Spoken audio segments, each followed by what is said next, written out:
Hello BookTube! I am Beth, this is Read Remark. Today I'm going to talk about the book So Lucky by Nicola Griffith. Thanks for joining today. So Lucky follows our main character named Mara. She's really at the top of her game in a lot of ways.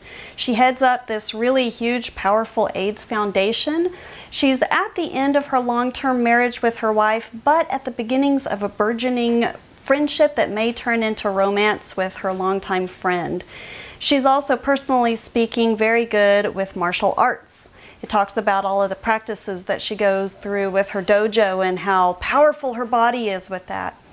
So she's got all of these things going on when she suddenly finds out that she has multiple sclerosis, or MS for short. I had to look it up to see exactly what it is because I wasn't completely sure. It's where there's nerve damage that causes your brain and body to not quite communicate with each other. So you might see some trouble with walking or stumbling or getting your arms to move or getting your body basically to do what you want it to do. For Mara in particular, it's kind of difficult because when she goes to do her martial arts, she finds that her body betrays her. It's not doing the things that she's always been able to do and feel powerful within her own body. She also finds it affects her at work, and it also affects her just out in the world, in all the places that are not really easily accessible to people who have disabilities. There are a lot of things I really like about this book. In particular, I like the messy emotions that comes with the diagnosis.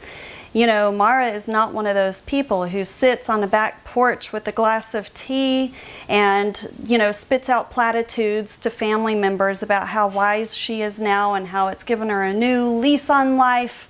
And she's just this, you know, giver of comfort and wise words. You know, she hasn't turned into Tuesdays with Morrie. She gets angry at everything that comes up, and she does not hold it in. She spits it out with bile and vile hatred. You can really see her move through the stages of grief, and the anger stage she sits in for a very long time, and to be honest, I probably would too.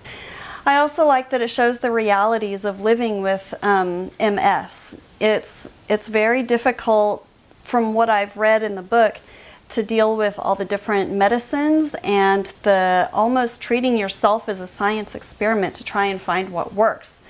Spoiler alert, there's a lot that doesn't. One of the things I didn't care for so much in this book was the murder subplot. Yes, there's a murder subplot. In the course of dealing with MS, Mara starts to kind of take charge of her life and take action, because that's always what she's done. She's been a taker of action.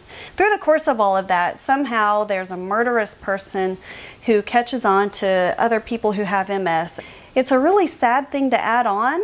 Not that I'm against things that are sad or gruesome, but in this tight, concise novel that is almost perfect in every other way, this murder subplot seems almost superfluous. It's not really needed, and it kind of takes away from Mara's journey to herself in dealing with MS. It didn't really need to be there. One interesting thing about this book is that it's actually somewhat autobiographical about the author. I didn't realize that until after I had finished the book. Apparently Nicola Griffith also deals with MS. Now the book itself is of course fictional, but the MS and everything that Mara is dealing with, these aren't things that the author just made up out of thin air. These are things that the author has experienced herself. And so it's very interesting to read about and get that perspective that I wouldn't have known otherwise. It's also a book that is on the Tournament of Books, brought to you by the Morning News. You will hear me talk about this yet again this year, somewhere in February, as you have the last couple of years. This is where you take the previous year's best books, pit them up against each other March Madness style, and see who comes out on top.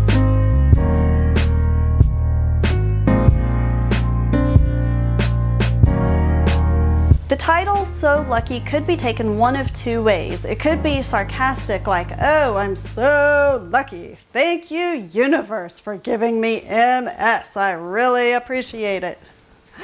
Or it could be genuine. It could be that Mara, through the course of dealing with MS, has realized that she's lucky in a lot of ways.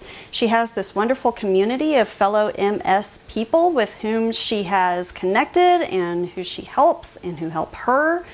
She's found that while some friendships have fallen off, other ones have really managed to flourish in the wake of the diagnosis.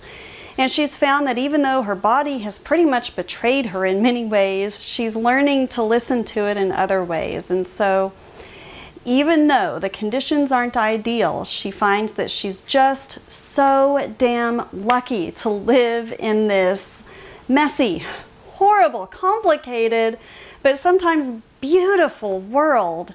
We're just so damn lucky.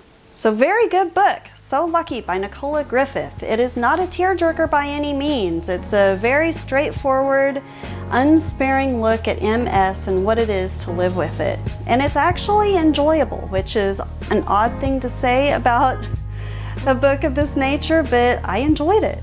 So check it out. Thank you so much for watching, guys. I will catch you next week. Bye.